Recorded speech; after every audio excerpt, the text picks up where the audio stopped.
அன்பினிய உலகத்தமிழ் உறவுகளே வணக்கம். நான் கலைநேசன் அன்னக்கொடி. அனைத்தும் அறிவோம் யூடியூப் சேனலுக்காக. இனிய உறவுகளே, இன்றைய தினம் நான் உங்களோடு பகிர்ந்து கொள்ள இருக்கின்ற தலைப்பு என்னன்னா, மகளிர் சுய உதவி குழுக்கள், women self help groups. Women self help groups இதில் எல்லாருக்குமே தெரிஞ்சிருக்கும். இப்போ பார்த்தீங்கன்னா, தமிழகத்தில் மட்டுமல்ல, இந்த மகளிர் சுயஉதவி குழுக்கள் உலகத்தினுடைய 100 நாடுகளில் இருக்கிறது. இது இந்திய நாட்டில் உருவாக்கப்பட்டது தான் ஒரு திட்டம், வங்காளதேசத்தில். இந்த திட்டத்தினுடைய வரலாறு எத்தனை பேருக்கு என்று தெரியும் என்று தெரியவில்லை. எதனால், எந்த நேரத்தில் இந்த திட்டம் உருவாக்கப்பட்டது, யாரால் உருவாக்கப்பட்டது, இது குறித்தெல்லாம் நாம் இப்போ பார்க்க போகிறோம். அதுக்கு முன்னாடி நீங்கள் பார்த்துருப்பீங்க, மகளிர் இப்பொழுது முன்னாடி ஒரு காலத்தில் வங்கி பக்கமே யாரும் வரமாட்டாங்க. அதுவும் வசதியானவங்க யாராவது ஒரு சிலர் வருவாங்க. சாதாரணப்பட்ட ஏழ்மையான நிலையில் இருக்கக்கூடிய பெண்கள் வங்கி பக்கம் வந்தது கூட கிடையாது. ஏன், ஆண்களே வந்ததில்லை. ஆண்கள் கூட வந்தது இப்பொழுதே நிறைய இடங்களில் ஆண்களுக்கு வங்கி கணக்கு இல்லை. பெண்களுக்கு நிறைய பேருக்கு நிறைய இருக்குது பெண்களுக்கு. ஆனால் ஆண்களுக்கு வங்கி கணக்கு இல்லை. ஏன்னா வங்கிக்கு உள்ள தொடர்பு அவ்வளவுதான். பொதுமக்களுக்கும் வங்கிக்குமான தொடர்பு இல்லை. ஒரு தொழில் பண்ணுறவங்க அல்லது வசதியானவங்க, பணக்காரங்க, அவங்க தான் என்னென்னா வங்கிக்கு போவாங்க, பணம் கட்டுவாங்க, பணம் எடுப்பாங்க, கடன் வாங்குவாங்க, கடனை அது டெபாசிட் பண்ணுவாங்க. பட் நமக்கு என்னென்னா அது மாதிரி எதுவுமே கிடையாது. ஆனால் இந்த நிலைமை மாறுவதற்கு காரணம் இப்பொழுது மாறிவிட்டது.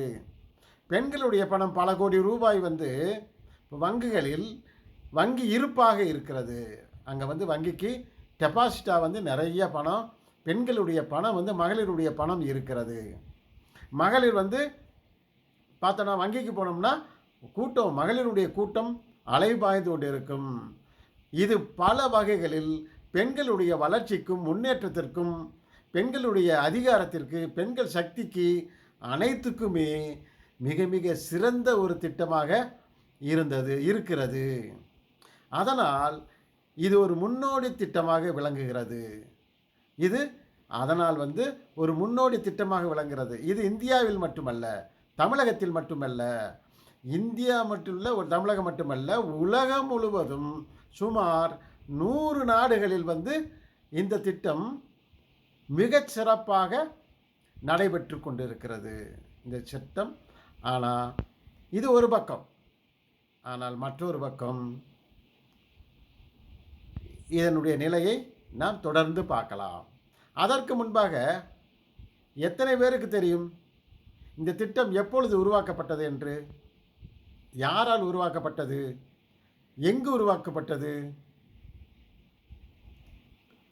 யாருக்காவது தெரியுமா? தெரிந்திருக்கலாம். மகளிர் குழுக்களை சேர்ந்தவர்களுக்கு இது தெரிந்திருக்கலாம். தமிழகத்திற்கு இந்த திட்டம் எப்பொழுது யாரால் கொண்டு வரப்பட்டது என்பது தெரியுமா? சரி, இது போன்ற தகவல்களை நாம் இன்னைக்கு பார்க்க போகிறோம். நாம் பார்க்க போகிறோம். இந்த திட்டம் யாரால் கொண்டு வரப்பட்டதுன்னா, டாக்டர்னா இவர் எம்பிபிஎஸ் படித்த டாக்டர் அல்ல. பொருளாதாரத்தில் பட்டம் பெற்றவர், ஆராய்ச்சி செய்தவர். பொருளாதாரத்தில் ஆராய்ச்சி செய்து டாக்டர் பட்டம் பெற்ற முகமது யூனுஸ் என்பவரால் இந்த திட்டம் 1975ஆம் ஆண்டு தொடங்கப்பட்டது. 1975ஆம் ஆண்டு இந்த திட்டம் அறிமுகப்படுத்தப்பட்டது. இந்த கான்செப்ட், இப்படி ஒரு திட்டம், இது அவர் எந்த சூழலில் இவர் யார் அப்படின்னா, இவர் வங்காளதேசத்தை சேர்ந்தவர்.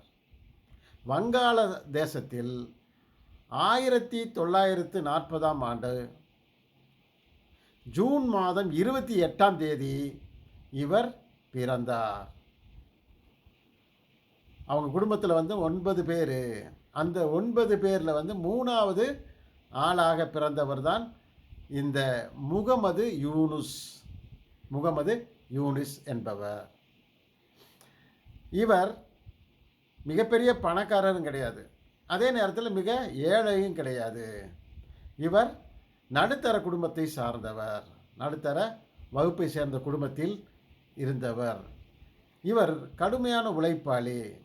அதனால் என்ன செய்கிறார்னா, இவர் தன்னுடைய பள்ளிக்கல்வியை வந்து சிட்டகாங்கில் இருக்கக்கூடிய அங்கேயே முடிக்கிறார். வங்காளதேசத்தில் சிட்டகாங் என்ற இடத்துல வந்து தன்னுடைய கல்வியை தொடக்க கல்வி முதல் முடிக்கிறார். கல்லூரி வரை அங்கேயே படிக்கிறார். அப்புறம் வந்து என்னென்னா 1960 தன்னுடைய பொருளாதாரத்தில் பட்டம் பெறுகிறார். தன்னுடைய பொருளாதார பட்டத்தை அங்கே இருக்கக்கூடிய ஒரு பல்கலைக்கழகத்தில் வந்து டாக்காவில், அதாவது வங்காளதேசத்தினுடைய தலைநகரில் வந்து பட்டம் பெறுகிறார். அதற்கு பின்பாக 1971 இவர் வந்து பொருளாதாரத்தில் ஒரு ஆராய்ச்சி செய்யணும்னு விரும்புகிறார். எதுக்காக அப்படின்னா, வங்கிகளில் போயிருப்பீங்க, நிறைய பேர் போயிருக்கலாம். வங்கிகளுக்கு போனால் நீங்கள் என்ன செய்கிறீங்கன்னா, போயிட்டு எனக்கு பணம் வேணுங்க அப்படின்னா, சரி அதுக்கு அடமானமாக என்ன வச்சுருக்க, அதுக்கு அடமானமா கொலட்டாரல் அப்படி சொல்லுவாங்கள்ல, இணையாக ஈடாக நீ ஒரு 10 லட்ச ரூபா கடன் வேணால் 10 லட்ச ரூபாய்க்கு ஈடாக என்ன செய்ய 20 லட்ச ரூபா மதிப்புள்ள சொத்தை கேட்பாங்க, 15 லட்ச ரூபா மதிப்புள்ள சொத்தை கேட்பாங்க. ஆனால் எல்லாருக்கும் அந்த மாதிரி இருக்குமா? ஆனால் இருக்காது. அவங்க என்னென்னா, ஏழ்மை நிலையில் இருக்கிறவங்களுக்கு 10 லட்சம் 15 லட்சம் தேவையில்லை. ஒரு 50,000 10,000 அந்த 5,000 10,000 கூட என்ன செய்கிறாங்க, வங்கிகளில் கொலட்டரல் செக்யூரிட்டி கேட்குறாங்க. ஈடாக வந்து உங்கள்கிட்ட இது சொத்து இருக்கா சொத்து இல்லையான்னு கேட்பாங்க, உங்களுக்கு தெரியும். அப்போ இது பற்றி என்னென்னா இவர் என்ன செய்கிறாருன்னா, வறுமை நிலையில் இருக்கக்கூடிய பெண்கள் அல்லது மக்கள் எவ்வாறு அவர்களுடைய கடனை பெறுகிறாங்க, அவர்களுடைய தேவைகளுக்கு என்ன செய்கிறாங்க அப்படின்ட்டு வந்து என்ன செய்கிறாருன்னா ஒரு ஆராய்ச்சியை மேற்கொள்ளுகிறார். அவ்வாறு ஆராய்ச்சி மேற்கொள்ளுகின்ற போது, ஆராய்ச்சி பண்ணுற போதில் அவர் வந்து சிலவற்றை கண்டறிகிறார். அங்கே இருக்கக்கூடிய மக்கள் அனைவருமே இந்த சணல் உற்பத்தி இருக்கு இல்லையா, சணல்னா தெரியுங்களா, ஜூட், சாக்கு பை தயாரிக்கக்கூடியது. அந்த சாக்கு பைக்கான ஜூட்டை வந்து விளைய வச்சு அதிலிருந்து சணல் பை போன்றவற்று தயாரிக்கக்கூடிய மக்கள் அவங்க என்ன செய்கிறான்னா, சணல் பையை வந்து உற்பத்தி செய்வாங்க. ஆனால் உற்பத்தி செய்கிறதுக்கு வந்து கையில் பணம் இருக்காது. அப்போ என்ன செய்யலாம், மணி லெண்டர்ஸ்ன்னு சொல்லக்கூடிய இருப்பாங்கள்ல, மணி லெண்டர்ஸ் அப்படின்னா கடன் தர்றவங்க, உள்ளூர்லேயே வந்து என்ன செய்வாங்க, வட்டிக்கு கடன் தர்றவங்க, அவங்ககிட்ட போவாங்க. போயிட்டு வந்து அதிகமான வட்டிக்கு பணத்தை வாங்குவாங்க. பணம் வாங்கி வந்து அவங்க என்ன செய்வாங்கன்னா, பொருளை வந்து உற்பத்தி செய்வாங்க. உற்பத்தி விற்றுட்டு அவங்களுடைய கடனை வந்து ஒரு குறிப்பிட்ட தொகையை வந்து அதிகமாக வச்சு கொடுப்பாங்க. இதனால் என்ன ஆகுதுன்னா, அவங்களுக்கு வந்து லாபத்தில் பெரும்பகுதி வட்டியாக சென்று விடுகிறது. இப்போ தனிநபர் வசதியாக இருக்கிறவங்க, மணி லெண்டர்ஸ், வட்டிக்கு பணம் கொடுக்குறவங்க என்ன செய்கிறாங்கன்னா, நல்ல கொழுத்து போயிடுறாங்க. பணத்தில் வந்து நிறைய பணம் வருது அவங்களுக்கு. ஏன்னா இருக்கக்கூடிய அனைத்து ஏழைகளுமே என்ன செய்கிறாங்கன்னா, பேங்க்கில் வங்கிகளில் வந்து பணம் பெற முடியாமல் போகுது. அதை கண்டறிகிறார். இங்கே வந்து கொலட்டரல் வந்து கட்டுறதுக்கு, ஈடு கொடுக்கறதுக்கு அங்கே இருக்கக்கூடிய மக்களுக்கு வசதி இல்லை. அதனால் என்ன செய்கிறாங்கன்னா, வங்கிகளில் பணம் அவர்களால் வங்கிகளில் கடனாக பணம் பெறுவது இயலாத ஒரு காரியமாக இருக்கின்றது. அதனால் என்னென்னா, இவங்க வந்து சம்பாதிக்கக்கூடிய பணம் அனைத்துமே என்ன ஆகுதுன்னா வட்டிக்காரனுக்கு போயிடுது. இதை தடுக்கிறது எப்படி அப்படி இவர் வந்து அந்த ஆராய்ச்சி செய்து இந்த ஃபைண்டிங்ஸ் எல்லாம் கண்டுபிடிக்கிறதுக்கு என்னதுன்னா, வங்காளதேசத்தில 1974ல மிகப்பெரிய பஞ்சம் வருகிறது. மிகப்பெரிய பஞ்சம். இந்த பஞ்சத்தால் அந்த நாடே தத்தளித்து விடுகிறது. பணக்காரங்களுக்கு பிரச்சனை இல்லை. இல்லாத ஏழைகளுக்கு என்ன செய்வது? ஏழைகள் எல்லோருமே மிக கஷ்டப்படுறாங்க. சாப்பாடும் இல்ல, ஒன்றும் இல்ல, தண்ணி இல்ல, எந்த ஒரு வசதியும் இல்லாமல் ஏழைகள் அவஸ்தைப்படுகின்றனர். இதை பார்த்த உடனேயே முகமது யூனுஸ் அவர்களுக்கு மனதில் மிகப்பெரிய பாதிப்பு வந்து விடுகிறது. பாதிக்குது. என்னடா மக்கள் இவ்வளோ கஷ்டப்படுறாங்க, அவங்களுக்கு உதவுவதற்கு எதுவுமே இல்லை, யாரும் இல்லையே, என்ன செய்யலாம்னு சொல்லி என்ன செய்யறாருன்னா, அப்போ தான் இவர் யோசிக்கிறார். இவருக்கு நம்ம ஏதோ ஒரு வழியில் உதவணும். நம்மளால் லட்சக்கணக்கில் பண உதவி செய்ய முடியாது. ஆனால் நாம் சிறிதளவாக கொடுக்க முடியும். கொஞ்சம் கொஞ்சமாக நாம் பணம் கொடுக்கலாம்.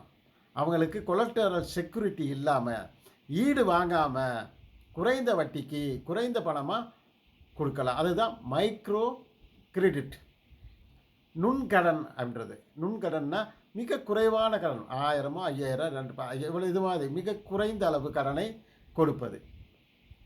அப்படி முயற்சி பண்ணலாம்னு என்ன செய்கிறான்னா, இவர் மைக்ரோ மைக்ரோ கிரெடிட் நுண்கடன் வசதியை இவர் சுயமாக அவரே ஏன்னா அவங்க அப்பா ஒரு நகை வியாபாரி. அதனால் ஓரளவுக்கு அவர்கிட்ட பணம் இருக்குது. அதை வச்சு என்ன செய்கிறாருன்னா, இவர் அங்கே இருக்கக்கூடிய ஏழ்மையான நிலையில் இருக்கக்கூடிய மகளிரை தேர்ந்தெடுக்கிறார். அந்த மகளிருக்கு, ஏன்னா ஆண்கள் அனைவரும் என்னென்னா மது அருந்துறது, செய்கிறது, பொறுப்பு இல்லாமல் இருக்கிறது, கடனை திருப்பி செலுத்த மாட்டாங்க, அவங்க கண்டுக்கிற மாட்டாங்க, குடும்பத்தை கவனிக்க மாட்டாங்க, இது மாதிரி பல பிரச்சனைகள் இருக்கிறதுனால இது பெண்களுக்கு மட்டுமே, அதாவது மகளிருக்கு மட்டுமே இந்த நுண்கடன் தர வேண்டும் என்று முடிவு செய்கிறார். அது மட்டுமல்லாமல் பெண்கள் சமுதாயத்தில் பின்தங்கி இருக்கின்றனர். அவர்கள் அரசியலில் பின்தங்கி இருக்கின்றனர், பொருளாதாரத்தில் பின்தங்கி இருக்கின்றனர், சமுதாயத்தில் பின்தங்கி இருக்கின்றனர், சுகாதாரத்தில் பின்தங்கி இருக்கின்றனர். இப்படி அனைத்திலுமே பெண்கள், அதாவது மகளிர் பின்தங்கி இருக்கின்றனர். இதை கண்ட அவர் இவர்களை முன்னேற்றுவதற்கான வழிகள் என்னென்ன என்று காணுகின்றார். அந்த 1974 ஆண்டில் ஏற்பட்ட அந்த பஞ்சத்தில் மக்களுடைய வறுமையை ஒழிப்பதற்காக என்ன செய்கிறார்னா, இந்த கான்செப்டை இவர் உருவாக்குறாரு. என்ன கான்செப்ட்னா, அதனுடைய முக்கியமானது சுட் ஹெல்ப் ஒன் செல்ஃப். அதனுடைய அர்த்தம் என்னென்னா, சுய உதவினா சுட் ஹெல்ப் ஒன் செல்ஃப், ஒருத்தர் தனக்குத்தானே உதவிக்கொள்வது, அவ்வளோதான். யாரையும் நம்பாமல் இருப்பது, யாரை டிபெண்ட் பண்ணி இருக்கிறது இல்லை, யாரையுமே நம்பாமல் என்னுடைய தேவையை நானே பார்த்துக்கொள்ள, என் கையே எனக்கு உதவி அப்படி சொல்லுவாங்கல்ல, அது மாதிரி யாரையும் நம்பாமல் அவர்களுடைய தேவையை அவர்களே பார்த்து கொள்வது, அதுதான் அடிப்படையான தத்துவம். அதனுடைய அடிப்படை தத்துவம் நமது தேவையை, என் தேவையை நானே பார்த்துக்கொள்வது. அதான் சுய உதவி குழுக்கள். சுயம்னா தன்னுடைய தேவையை, என்னுடைய தேவையை நானே பார்த்துக்கொள்வேன். அதற்கு இவர் எப்படின்னா வழிகாட்டுறாரு. நீ வெளியில் கடை வாங்காத, என்கிட்ட வாங்க, கொஞ்சம் கடன். அப்படித்தான் என்ன செய்கிறாருன்னா, இவர் கொஞ்சம் கொஞ்சமாக கொடுத்து, இது 1983 இவர் தொடங்கினது கிராமின் வங்கியாக மாறுகிறது. இவர் இப்படி சிறிது சிறிதாக தொடங்கிய அந்த மைக்ரோ கிரெடிட் சிஸ்டம், அந்த மைக்ரோ கிரெடிட் ஃபைனான்சியல் அசிஸ்டன்ஸ்னு சொல்லலாம், நிதி உதவி, அந்த நுண்கடன் திட்டம் என்ன செய்யுதுன்னா, நாளடைவில் அனைத்து கிராமங்களுக்கும் பரவி, ஏன்னா இப்போ அவர் பண்ணுற போதில் அவருடைய ரீபேமெண்ட் எவ்வளோ அவருக்கு தெரியுங்களா, அவருடைய வங்கியில் இப்போ மட்டும் இல்லை, அனைத்து வங்கிகளிலும் பெண்களுக்கு கொடுக்கப்பட்ட வங்கி கடனுடைய அதை திருப்பி செலுத்துறது எந்த அளவுக்கு இருக்குன்னா 95% வரை திருப்பி செலுத்தி விடுகின்றனர். எத்தனை வரும்? 95% வந்து ரீபேமெண்ட்டு.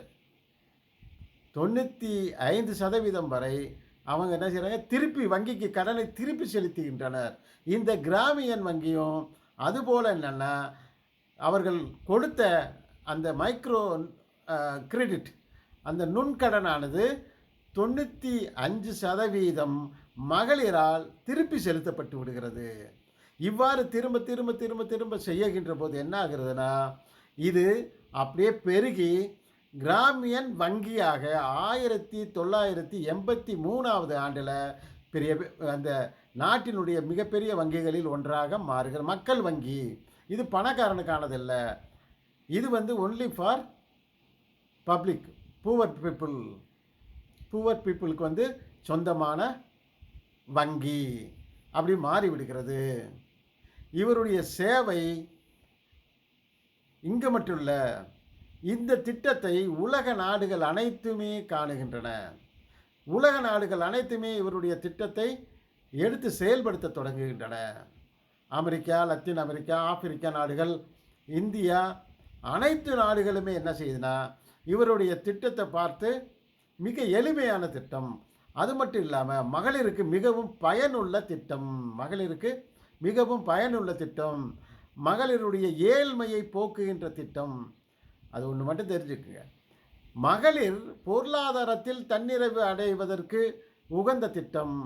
பொருளாதாரத்தில் மட்டும் மகளிர் தன்னிறைவு அடைஞ்சிட்டாங்கன்னா அவங்களுக்கு மரியாதை, எம்பவர்மெண்ட், அதாவது மக்கள் சக்தி, அதிகாரம், அதே மாதிரி சமுதாயத்தில் முக்கியமான இடம், அதே மாதிரி சுகாதாரம், அதே மாதிரி பொருளாதாரத்தில் தன்னிறைவு அடைஞ்சிட்டானா அவங்க வந்து மற்ற அனைத்திலுமே பங்கு கொள்ளக்கூடிய ஒரு வாய்ப்பினை பெறுவார்கள்.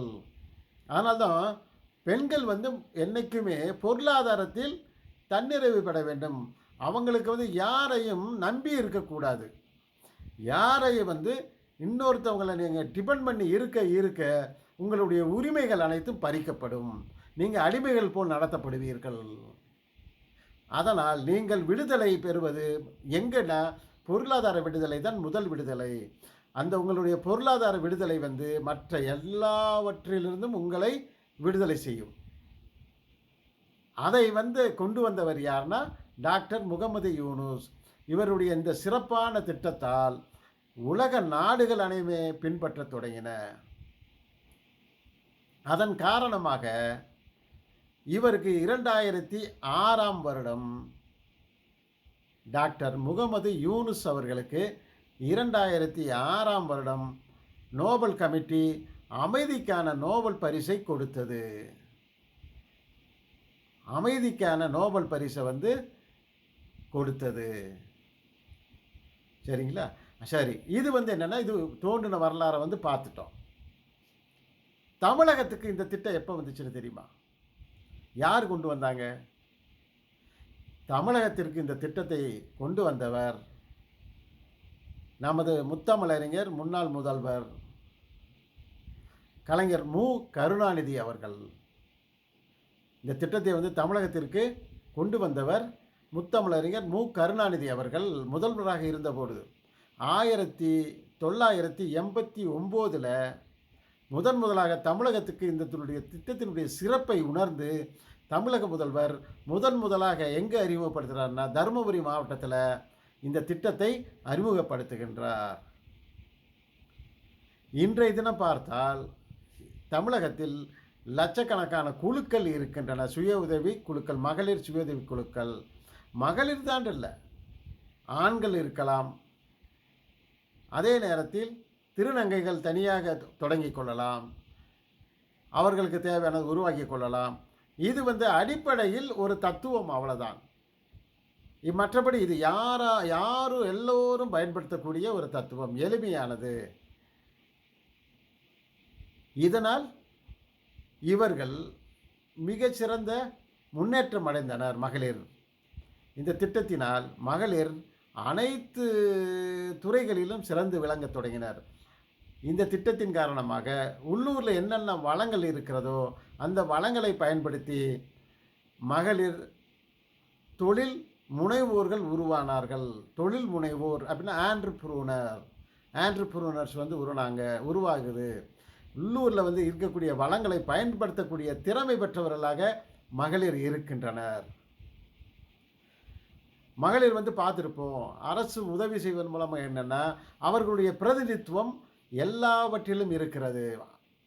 மகளிருடைய பிரதிநிதித்துவம் வந்து எல்லா நிலைகளிலும் இருக்கிறது. ஊராட்சியில் இருக்கிறது, நகராட்சியில் இருக்கிறது, மாநகராட்சியினுடைய மேயராக இருக்கின்றனர், தலைவர்களாக இருக்கின்றனர்.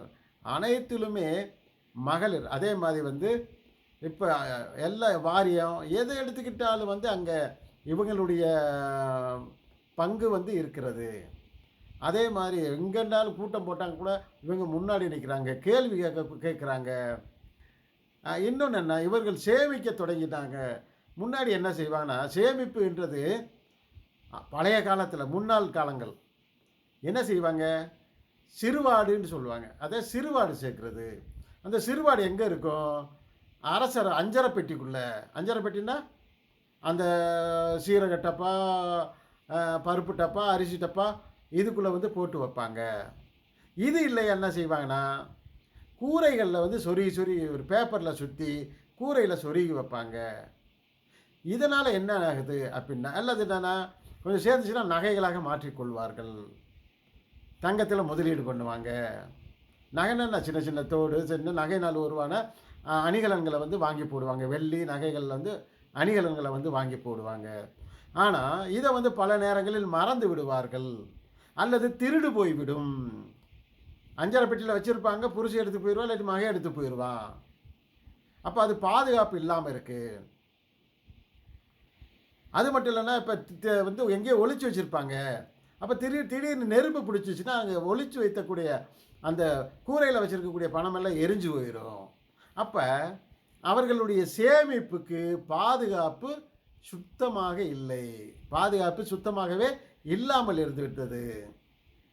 அப்போ அவர்கள் சம்பாதித்த பணம் அவர்களுக்கு பயன்படாமல் போகின்றது. அடுத்து சேமிக்கின்ற பணத்திற்கு பாதுகாப்பும் இல்லை.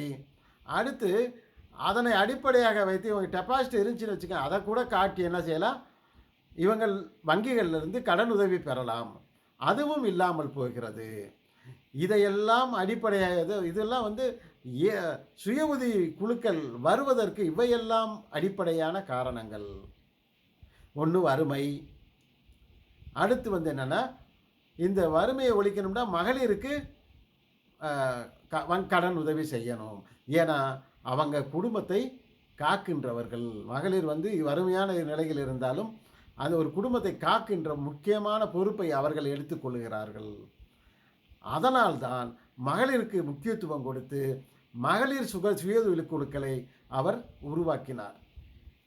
உருவாக்கி மகளிர் சுய உதவி குழுக்கள் என்றால் 10 to 20 பேர் இருக்கலாம். ஏன்னா அதெல்லாம் எதுக்குன்னா, ஏன் இவ்வளவு பேர் குறைந்த அளவு அப்படின்னா, அதற்கு மேலே என்றால் இது வந்து நிறைய பேர் இருக்கிற போது அவர்களை எல்லோரையும் தொடர்பு கொள்ள முடியாது. ஒன்று. அடுத்து வந்து என்னென்னா, மிக முடிவுகள் எடுப்பது மிக சிரமமாக இருக்கும். இப்போ இருக்கிறவங்க அதனால் குழுவில் வந்து உறுப்பினர்களாக இருக்கிறவங்களுக்கு அந்த பணத்தை எடுத்து இவர்களுடைய சேமிப்பை எடுத்து கொடுக்கணும்.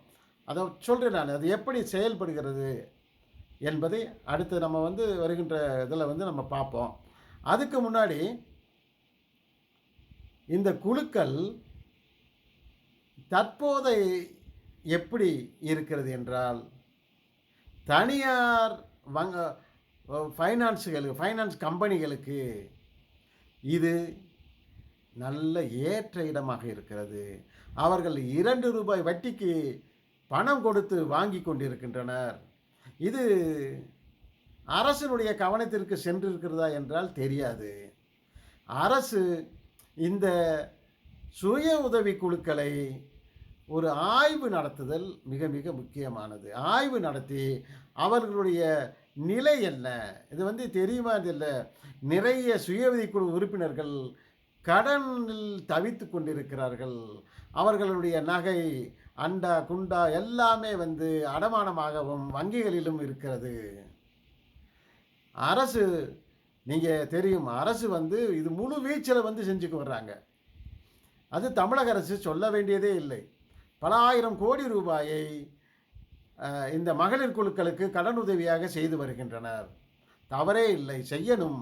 ஆனால் அவர்களை வழிகாட்ட அதை பயன்படுத்தி அந்த மகளிரிடமிருந்து ஒரு சில கம்பெனிகள், ஒரு சில ஃபைனான்ஸ் கம்பெனிகள் அதில் நுழைந்திருக்கிறார்கள்.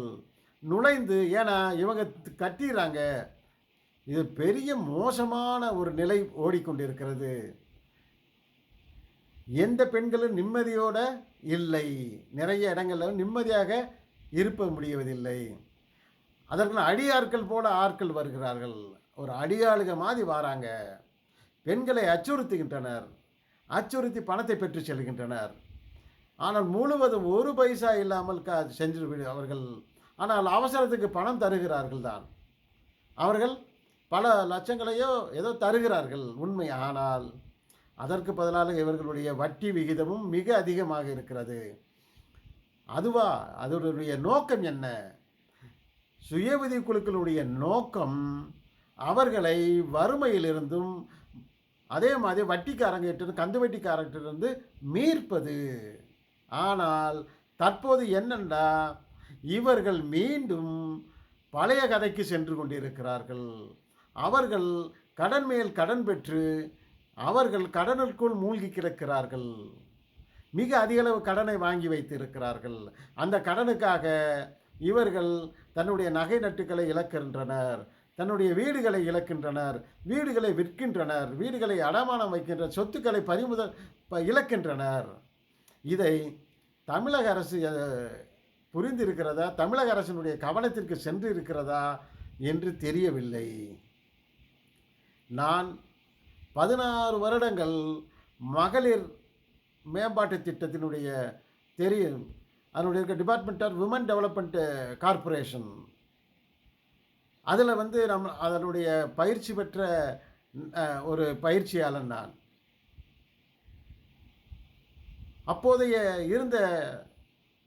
இருந்த அந்த சுய உதவி குழுக்களுடைய சட்டத்திட்டங்கள் எல்லாம் இப்பொழுது செயற்பட்டு கொண்டிருக்கிறதா என்றால் தெரியவில்லை. ஏன்னால் அதில் ஈடுபாடு எனக்கு போய் 10 வருஷங்களுக்கு மேலே ஆச்சு, 10-15 வருஷம் ஆச்சு. அதிலிருந்து நான் விடுபட்டு. ஆனால் இந்த நிலை தொடர்ந்தால் நிச்சயமாக அரசினுடைய நோக்கம் முழுவதுமே சீர்குலைந்துவிடும். அரசு என்ன நோக்கத்திற்காக மகளிர்களுக்கு பண உதவி செய்து கொண்டு வருகிறதோ அவர்கள் கடனிலிருந்து மீள்வது பதிலாக கடனுக்குள் மூழ்கி விடுவார்கள். என வெளியில் இருந்து ஆட்கள் அவர்களுக்கு கடன் கொடுக்கிறேன் என்று அவர்களை அழித்து கொண்டிருக்கிறார்கள். இதை உணர்ந்து அரசு நடவடிக்கை எடுக்க வேண்டும். அல்லது ஒரு ஆய்வு நடத்துங்கள். மகளிர் மேம்பாட்டு திட்டத்தின் மூலமாக ஒவ்வொரு குழுக்களையும் ஆய்வு நடத்துங்கள். ஏனால் நாங்கள் முன்னாடியெல்லாம் என்னென்னா ஆய்வு நடத்துவோம், அதுக்கு சில கிரைட்டீரியா, சில அளவுகோல்கள் இருந்தது, இப்பொழுது இருக்கும். அந்த அளவுகோலை வைத்து இங்கே இருக்கக்கூடிய ஒவ்வொரு ஏன்னா இப்பொழுது என்னென்னா அவங்க ஃபைனான்ஸ் ஒரு கம்பெனியிலேருந்து வட்டி வாங்கி தர்றவங்களுக்கு வட்டிக்கு வாங்கி கொடுக்கிறார்கள். அந்த வாங்கி கொடுப்பவருக்கு கமிஷன் போகிறது. அந்த வாங்கி கடன் தருகின்ற அந்த அலுவலரும் கமிஷன் பெறுகின்றார். இதனால் ஒரு 50,000 ரூபா அடித்து குறைந்தது அவர்கள் 5,000 ரூபாய் செலவழிக்க வேண்டிய சூழல் இருக்கிறது.